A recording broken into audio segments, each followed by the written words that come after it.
Hello, Charlie TCG here, and welcome back to Looking Ahead, the series where I break down the meta, what's happening over Japan, and how will it impact Taiwan. Japan has had its first Champions League of the season held in Tokyo, where under 5,000 players were competing, one of the biggest events of the season, where Reggie managed to cap it all off and won the entire event.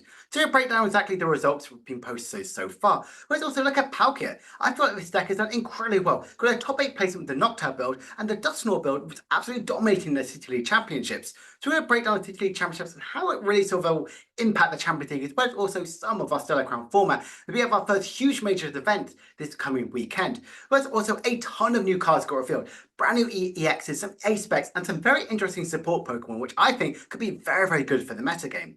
So, without further ado, let's jump right into the brand new cards that got revealed. Now, we had quite a lot of these new Stellar cards, which I believe is now going to be the Terra signs going forward, with a ton of interesting energy requirements. Now, Hydreigon EX, I'm actually quite a big fan of this one. The first attack does 200 damage, and you discard the top 3 cards of your opponent's deck. Its other pre-evolutions do in fact have a very similar effect about this. The reason why I love this one is we have the likes of Janine, we also have Crispin, we have Dark Patch, we have Petrarund, we also have the likes of Bandy so you can effectively do 230 damage very easily with this one, with the Petrarund switching out, as well as also Dark Patch. You have multiple energy acceleration in this one. Two-shot most of the format, as well as also one-hit KO every single basic EX and V, which I think is really, really strong, and discard the top 3 cards of your opponent's deck. This is definitely some fun potential. I think its other second attack is so much stronger. 130 damage, and then additional 130 damage to 2 of your opponent's bench Pokemon is really strong. The only downside of this one is it's very energy costly attack cost.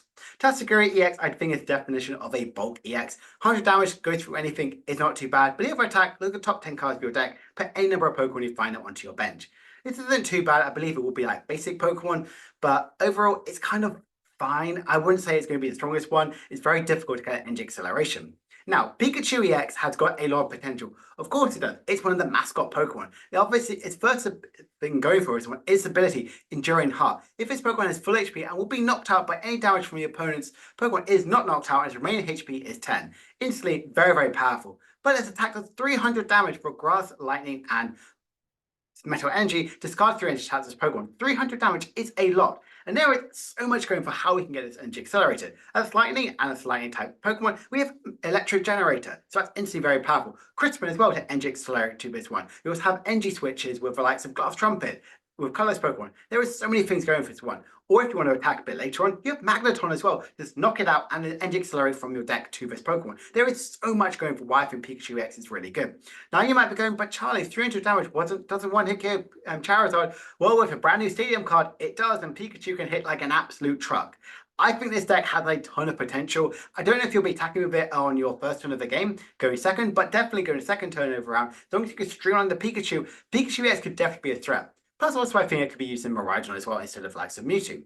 Slacking EX is quite fun. The ability slack off. If your opponent has no Pokemon EX or V in play, this Pokemon can't attack. Basically, auto-losing to any sort of non-EX decks, like Ancient Box, which is quite funny. And the other attack does 280 damage for 2 colors energy, and discard an energy attached to this Pokemon. Double Turbo, you're doing 260, is not too bad at all. Or you have the likes I mentioned before, Glass Trumpet, you can easily energy accelerate out swing with this one. Could be a good part of the other the slacking as well with the reversal energy. There's definitely some fun potential to go this one. Now let's look at some other new Pokemon. My favorite Pokemon, Togekiss, has had quite a lot of talking about this morning with the ability Wonder Kiss. Whenever your opponent's active Pokemon is knocked out, flip a coin. If heads, take 1 more prize card, and this ability does not stack. This is very, very interesting and quite scary. Now, lots of people are calling out to be this is broken, and lots of people are also calling it to be bulk. I think this has a lot of potential. It is a stage 2, so you've always got to consider that, so you're never going to get this out very easily. This could work in the world of the likes of Dusknoir and Blood Moon Ursaluna, but it also can use the likes of Trapagoses with Briar to really take abuse the effect, take additional more prize cards that sort of way. When I believe it is not, whenever your opponent's active Pokemon is knocked out, doesn't specify if it's damage counters, or even during your turn as well. So that's why I think you can use Dusclops and Dusknoir, potentially take an additional more prize card that way, then swing with Blood Moon Ursaluna or other additional attacking options, potentially take additional more prizes that way, then potentially take a 50% chance of getting additional more prize card. This is quite nice, but it is a stage 2, so it can be very difficult to set up. And if you're already sacrificing slots for Wreck Handies for your Dusknoirs, getting a 101 line of Togekiss might be a bit detrimental to a plan, but if it pays off, this is absolutely incredibly strong. Now I talked about Magneton. This did get revealed a few weeks ago. I believe we may have covered it, but this is an incredibly powerful card. Once you return, you may attach up to 3 basic energy cards from your discard pile to your lightning Pokemon any way you like. If you do use this ability, this Pokemon is knocked out.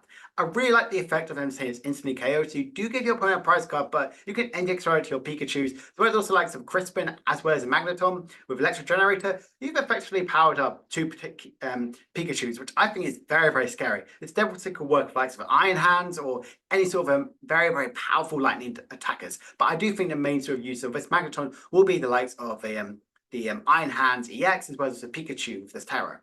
Now, Trapagos, I think, is very similar to the likes of Arceus, with the attack Prism change. Search your deck for 3 basic energy cards of different types and attach them to a Terra Pokemon any way you like. As you've seen before, Terra Pokemon have a lot of very unique energy requirements, so this Trapagos is very, very powerful. Being only 1 energy, this can be very, very strong. You can use this in your regular Trapagos decks as a first attack to power up your Trapagoses, which I really like, or as well also Pikachu. There are so many things going with this one. I don't think it's going to be used in any of the big sort of stage 2 ones, as they will never really see out of play, but all the basic ones as well, like the Tatsugiri Kassis play, the Pikachu, the Trapagos, this has definitely got a lot of potential. We also got a brand new ace spec, the Mysterious Intercom, which is basically VS Seeker, but instead of getting 1 supporter, you get 2. Thinking about likes of Power Pellets, already seen it in a lot of decks, you don't really want to sacrifice your ace spec to kind of guaranteed to get your supporter cards. So it could see some play. I was thinking, oh, it could be using Control, but Control would much rather some other really stronger ones, like the Giant Cape, like the Hyper Blower as well, which I believe is going to be very, very strong. But this could be seeing some sort of play. The likes of Lusamine is a very strong supporter card. It's just an item card, could see some play. Now we have a brand new sort of basically a reprint of Adventure Discovery. Search your deck for 3 Pokemon EXs, reveal them, put into your hand, shuffle your deck afterwards. I don't really see how this could see a ton of play, potentially in some early sort of Raging Bolts ones, but theoretically you want to be using likes of Sardas, and then if you use this one, you're not going to get an attack off. So I don't know if this will see any play, but it's interesting to have. Janine's Gaze is quite interesting because the first big defensive supporter we've seen in quite a long time. During your opponent's next turn, each of your Pokemon take 30 less damage from attacks from your opponent's Pokemon. After applying weakness to resistance, and this includes the new Pokemon that come into play, as well as also affected to the bench Pokemon, likes of Greninja, likes that brand new Hydreigon, which we just saw, and both Wellspring Ogerpon, reducing damage from any of the bench thing is really, really strong, and I think could see quite a bit of play. We also got a brand new Technical Machine. I know there is a lot of cards to cover out, and we haven't seen a Technical Machine, I believe, since Paldea and Fates, which is actually a very long time ago, nearly a year ago, where for a Grass, Water, and Psychic Energy, discard all energy attached to this Pokemon, then heal all damage from your Terra Pokemon. This could be seen some play in the likes of Trapagoses, but honestly, I don't feel like it will see as much play, but it's quite fun to see that they are still using and printing Technical Machines. There's also another sort of the new Berry one, which uses Dark Pokemon by 60, so they're preparing for Charizard to take over, as well as also some Roy Mood, but definitely this was printed for the likes of Charizard. Now on to the most controversial choices, these brand new stadium cards. We have one which increases basic Pokemon by 30 HP, and the other one reduces stage 2 Pokemon's HP by 30. So effectively, with this amphitheater, if we look at the likes of Raging Bolt with a Ancient Beast to capture energy transfer, with the Stadium card in play, it theoretically has 330 HP, which is absolutely nuts for a basic Pokemon. Or you have the Gravity Mountain, Charizard now has 300 HP, or likes of Gardevoir has 240, which makes it a lot more easier target to KO, instead of having the likes of being in the over 300 range. One thing I like about the Amped Atmosphere, speaking of Gardevoir, it can work in there, so also now you don't need to have the Bravery Charm sometimes to attach to your Screamtail and Drifloons to have these big one-hit KO potential. So I think that's quite a fun sort of niche mechanic which this deck could have around.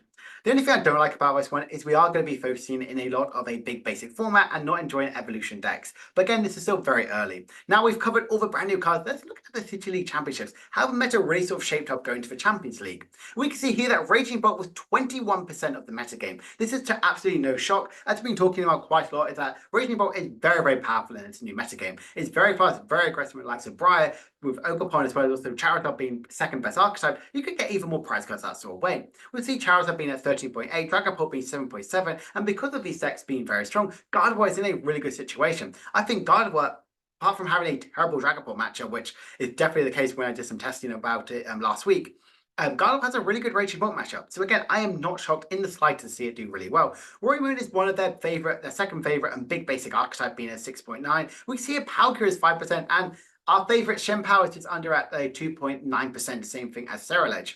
One interesting note is that Ceruledge is actually doing pretty well right now, and if we look at this metagame overall, we see Lugia did in fact get top. Got second place at the Champions League, getting 5.4%, exactly where it was last time, where Store was even above it. So looking into this metagame, going into the Champions League, what can we really see is going to do well? Definitely looking at this one was when we saw the results at the end of Friday. We can see that Raging Ball and Charizard, Dragapult will going to be the top 3 archetypes. They have pretty much been there for the last month and a half. But also looking at the other results, Palkia is having some success, but it's also Ceruledge as well. But if we look at the top 6 ones, we can see here it is a little bit different. Charizard and Raging Ball have definitely stayed there at the same position, but Palkia is the 3rd best placing archetype over the last week's City Leagues, by getting 3 wins, which I think is really strong. Granted, all of them were for the likes of Dusknoir, so it's definitely something to consider. If you are thinking about playing Palkia, definitely try out the Dusknoir build as a good option to go with one. Likes of Royman and Dragapult are back in the metagame, but Ceruledge has kind of broken in at that number 6 spot, which I think is really, really nice. It's good to see how these top 6 placing archetypes really did go. Granted, we only had a lot of events happening on Monday and a lot less trickled out for the rest of the week, as people were definitely gearing up and preparing for the Champions League. So, without further ado, let's jump right into results about what happened at the biggest event of Japan's season. Now, as I mentioned before, there was just under 5,000 players. 4,893 players were competing in Tokyo. That is insane. And I think we've had to go nearly 6-1 or 7-0 to actually make it into day 2. There were 7 rounds on day 1, then day 2 you have 8 rounds, then a top 16 cut. Now, we have nearly all the results for the top 16, which is really exciting. As I mentioned before, Raging Ball managed to win the entire event, and Lugia got 2nd place. If you're having some deja vu, that was the exact same finals at Japan Championships. But if we look at this one, it is a so much more diverse top 8 than last time. Last time there was just Raging Ball and Lugia, and that was the only decks in top 8. But now we're seeing a bit more variety. Top 4 we saw Raging Drago and Charizard, and then top 8 we saw Raging Drago, Palkia, Dragapult, and Raging Ball. Like I mentioned before, Palkia did really well, and I'm a huge fan of this one. Most of these lists haven't been released yet as I'm recording this one about 4 hours since after the event actually finished, so definitely next week we're going to be looking at the rest of the results. Looking at the top 16, we saw Lugia, Charizard, Iron Force, and Gardevoir, and right up some of the top 32, we saw some Dragapult, Roy Moon, Control, the Block Clacks, Charizard, and Gardevoir. So, I'm actually quite excited about this one. The only downside of this one, we haven't seen a lot of brand new archetypes. We haven't seen the Ceruledge. We haven't seen any of the brand new sort of cards really come into shine. If we look at the results very soon, we can see that there's only some handful of the new cards. There's nothing of the we have some of the new aspects, like the brand new Battlefield P-Pass we're seeing around. We're seeing that the Latias got some play in likes of in likes of Raging Bolt. So we are seeing some of the new cards from Paradise Dragona, but again, this is only half our Sparking Surge set. So we're going to have a little bit of an insight of it about how we can really impact this one into our Stellar Crown metagame. So without further ado, let's jump right into sort of the results. So if we see here, this is the winning list, which is the Raging Bolt list. And we can see they only play 1 new card, which is that Briar, because Briar is just so strong. Take an additional more prize card if your opponent has exactly 2 prizes with your Terra Pokemon. This is really strong against the likes of Charizard matchups, because you normally are going to go knock out a single prize, and then probably knock out a Charizard. Then on your odd prize trade, your opponent's going to go 2-2. So now we can use your Briar, and they can instantly cap off the trade that way and win that sort of route. It's also really strong in a best of 1 format, which is what they play over in Japan. There's something too crazy about this list. I like having a Sandy Shocks as a secondary attacking option, especially as a single prize to go for like some Mimikyu. But also I love the Pokemon Catcher. They have a ton of gusting effect as one. The energy count is exactly the same as well. We've seen most of this one. The Night Stretcher, again, the very high counts. We are used to all of this stuff. There is nothing here which I would say is absolutely out of the ordinary. I think it's a very fast, very clean, very straightforward and Raging Ball. And definitely, if you are thinking about playing this in a new format, this is the list I would definitely highly recommend. If we see Lugia, the 2nd place one, again, this is not too dissimilar to how we see most of the format kind of go around. We are seeing the Thornton kind of pick up in a lot of archetypes, and I think Thornton is a really good pick in Lugia. We saw it have a good sort of effect by bringing out a Minccino kind of out of nowhere, which I think is very, very strong for Lugia. It can be very struggle around to either keep the Lugias or Cinccino's around, so I really like the Thornton plays. The rest of the deck is not too dissimilar. I really like also the Counter Catcher. Having an additional gusting effect, as sometimes you are going to be behind in prizes more than often enough. So instead of like sacrificing your supporter card, like the boss's orders, you can utilize a fortune, you can utilize your jack, or even a research, kind of like discard your hand, get a fresh one, and still have the gusting effect, which I really like in Lugia. Again, nothing too dissimilar to where we've seen Lugia kind of built around this one, and I'm still loving nest balls in Lugia. Now, we haven't seen any of the top so 4 placements. So we're now going to look at this top 8 Raging Bolt. Again, this is no dissimilar to where we've seen the one previously. We've seen a little bit of less of the character cat, the prime cat, I'm blanking on this one, but you know I mean the Pokemon catchers, so that's not too bad. The energy count is a little bit more grass energies. There are some sort of discrepancies. There's no Briar in this one, but overall, I still think Raging Bolt is much stronger. If you are going to be playing any Raging Bolt, I definitely would highly recommend the first place one. This does play the Iron Bundle, but that teams perfectly well with the Night Stretcher, which this one has a lot less of us. So again, I feel like the first place this is a much more consistent build as well. Well, this one here is kind of like lacking discrepancies in some of the key sort of pieces. Now, this is a really strong Lugia pick as well, which on top 16, which I think is very unique. What I like is it has a Klefki, so you instantly have your answer against Iron Thorns, which this deck absolutely struggles against. But also, I love the Wellspring Master Ogerpon. If the opponent's going to play quite a lot of Area Zeros, they might have thought about this one. This is a really good one to kind of like bring out to extend your bench side, but also have a really good sniping attack, 100 damage and then 120 to the opponent's bench. It's really, really powerful. I like the Carmine as well for that extra aggressiveness. The Jamming Tower as well instead of this Menzakota, because you can really struggle against Raging Bolts. Getting that big one-hit KO with the Bloodless Saloon in the late game. So kind of having that Jamming Tower shutting off their Bravery Charms, I think is very, very strong. I like this one as well. It's also the Dust Ball as well. If you get Ioned or the key cards at the bottom of the deck, play Dust Ball and then look at your back at the bottom of the deck and potentially pick up your Lugias, your Cinchinos, your Iron Hands. I think this Lugia is really interesting for a top 16 deck. Definitely something which I would be testing around with Lugia. I much prefer this one here. It does play that brand new Dust Ball, which we don't get until November time. So it's good to know we are seeing some new cards actually see some success. So for this Iron Thorns as well. Iron Thorns hasn't really changed too much since the Wonder World Championships, and I still think it's in a very good spot. It shuts down the likes of the Ogerpons in the Raging Bolt, but I still think Raging Bolt is fast enough that it can absolutely overtake Iron Thorns. But also Lugia. Lugia does incredibly well in Japan. It's really good in investable format, as like I mentioned before, you get Summoning Star off 50% of the time, but obviously this shuts off completely. I really like this one. I think it's very, very fast, very sort of aggressive, and I really think this has a good spot going into the metagame moving forward if we're going to see a lot more Lugia play after it did very, very well at the Champions League. Let's also look at this Gardevoir as well, rounding up some of the top 16 results. Again, we can't see nearly every single all the cards as well, but we're not seeing anything brand new and unique. We are seeing the return of Mimikyu, which I think is quite interesting. 3 sort of Darkness Energy as well, so not worried about pricing them at all, which I think is quite a nice sort of inclusion. But also, I really like the 2 TM Evos, but also 2 TM Devos as well. This is a really unique sort of pick, I find. We normally see like maybe 1 TM Evo. We're seeing a lot more people go to Bravery Charm, but we can see here they aren't really playing a ton of Bravery Charms, only 1 of them. Really focusing on the TM Devo play, the Monkey Dories as well. I don't see a Cresselia, which I think like would be a much stronger pick against Dragapult, as you have a terrible matchup against this one, and I believe that could see some sort of good success, but you're going to be spreading more damage counted with the likes of your Screamtails and your Fluttermanes, so definitely some unique sort of archetypes for Gardevoir going forward. If we look at the other sort of top 32 results, we can see this Roaring Moon listed very, very well.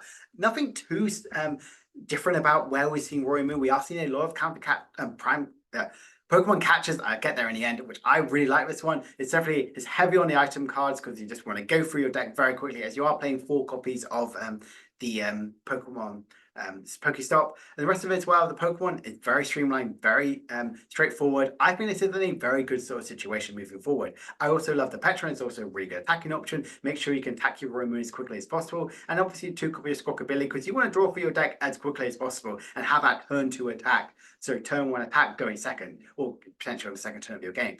I like Roaring Moon going forward, and I think it could definitely have a lot of success. I believe it is much stronger right now in Japan than it is in our format, but I'm really excited to see how this really could progress in our Stellar Crown format. Now we're seeing Control. Again, we're not seeing any brand new sort of cards, what we haven't seen before. And this one here is definitely exactly where we're seeing block likes go forward. We're seeing high counts of the Cornerstone Mask Ogerpon, as lots of the key decks like Regidrago and Charizard have abilities. Obviously, you have struggle against the Raging Bolts, but Raging Bolt, you would shut off the likes of your Ogerpons, so they can't attack you through that way. But also, you do and potentially slow them down as well without stalling sort of tactics. The rest of the item cards very much absolutely straightforward. I really like the handheld fan to move around some energies around, but it's also the flute, which I think is a incredibly detrimental card for control, and it's really powerful, especially teamed up with Countercatcher.